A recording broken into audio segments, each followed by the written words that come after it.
All right. So they've concluded.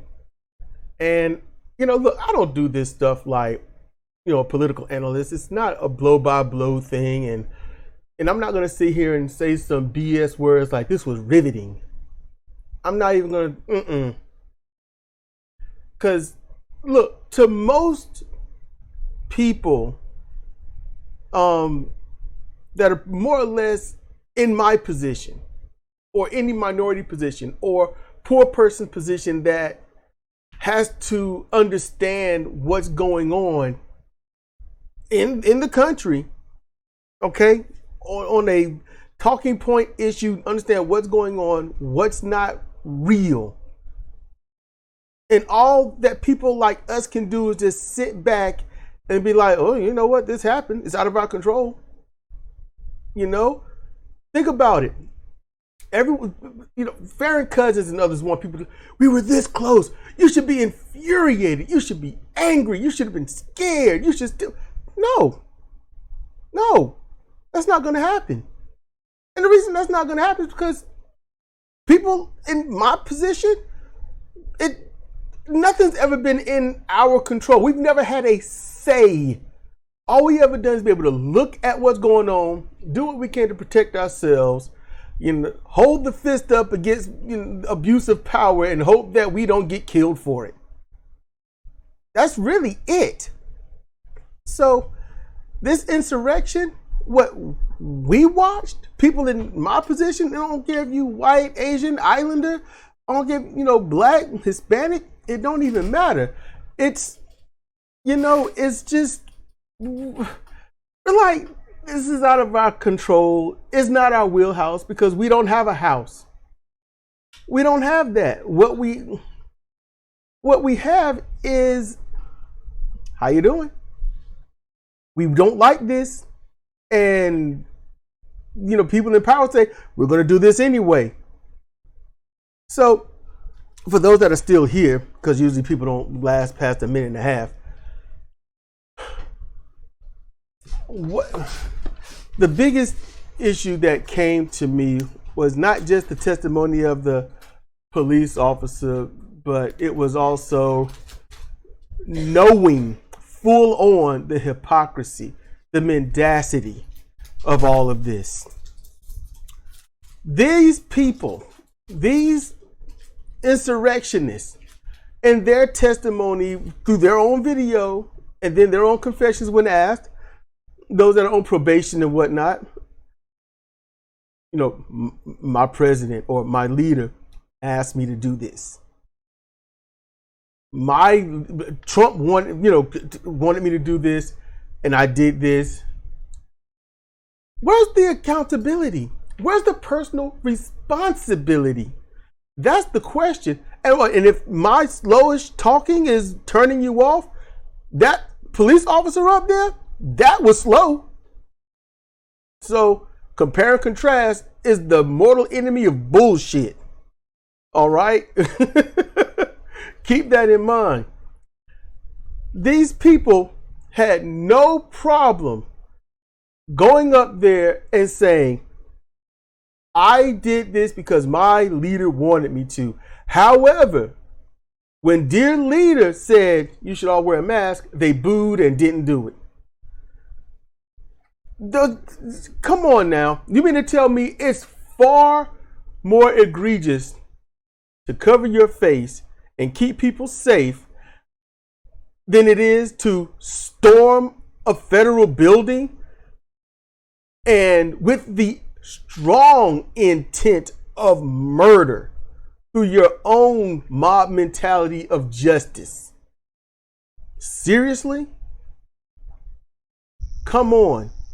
Everybody's got to see through that. These police officers, this woman talking about we're not trained for combat. Police officers have been in combat, but it's been one-sided. There's a minority, shoot them. It's not a minority, let's give them the benefit of the doubt, because that's us. And then y'all get mad because I'm pulling out that race stuff. Hey, how about this? They did it first. The insurrectionists did it first. after they invaded, and they said, if you don't do what's right, we'll be coming back here again. That's what one dude said, and they got some cheers when they was leaving the Capitol. Okay? After that, the woman that got shot in the head, they said she was Antifa. Then they said that not only did the insurrectionists, but the Fox News and other newscasters saying it was Antifa and Black Lives Matter. I'm going to tell y'all straight up. Black Lives Matter had white allies, but it wasn't white people for black lives. There's a big difference. Because it is white people for black lives. You know what would have been shown up there? It would have been a whole bunch of white people at the Capitol with a Black Lives Matter band on their arm. And they would have been shouting anything but for Trump. And they weren't. They weren't doing that at all. These people went up there, accosted, harmed, and killed police officers. Police officers who, if it were black lives up there, they wouldn't have mattered because they would have got shot. They would have got decimated. But when you protect your own, you get decimated. They didn't, maybe next time they'll show it, the clip of the black dude that has a gun on his hip. He's to protect these people. I mean, why have a gun if you're never going to use it? Hopefully you don't use it. But in this case, when the mob is after you, you need to pop off a few rounds in some chests because their intent is to kill you. If you want to go on the letter of the law of justice in a court of law, intent is everything, right? You got a noose. You got some kind of weird makeshift guillotine. You got zip ties. You got batons, flags used as spears, cops being mowed down and trampled and beat down to the point where you have to flee. Dude got the gun, and the black dude knows if I shoot one of these white people, most likely they will kill me. But if you pop one off and you say, who's next? They're going to hold because not one of them wants to be that next. And I don't understand why these people in the Capitol building, in general, I'm being straight up with you. This is just keep it real. No matter where you are, when there is a possibility of a combative situation that could possibly take place, just in case, there should be a fallback point. I have not heard yet from anyone that any of the officers at that building had a fallback point to regroup or a safe room for them. They were just stuck out there, and this dude had to retreat backwards upstairs running, and they was after him. But when it came to the white cops, there is audio, and I don't know why they haven't played it in this one because this would have been a great time to play it. You're one of us. This ain't about you. Get out the way. You're one of us. He wasn't wearing a Proud Boys banner or Oath Keepers or anything like that. He wasn't wearing any kind of paraphernalia by anything of Trump or right wing or anything, but you're one of us. All they got to go on is skin tone. Intent means a lot in certain cases. So, ergo, pop some rounds in these people. Just pop some rounds in them. Think of all the unarmed black and white and Hispanic and Asian and Islander people that have been killed by cops all over the United States of America. When they unarmed, belly down or on their back or seated and have been killed. One of the most famous ones was on the hillside in California where the white guy was not going to leave and they shot him dead and then sick the dog on him. That's the most famous one. The one that stands out to me was the supposed bank robber with the knife. And the police officer, the female police officer, would not let him by as he's trying to walk towards. She kept stepping in the way. You want to de-escalate and detain, because this officer appeals, I'm trained to detain. Okay, not you. I get it.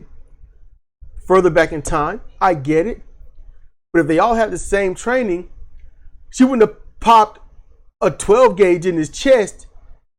She would have like, you got a knife to a gunfight, you automatically lose. You're clearly mentally unstable.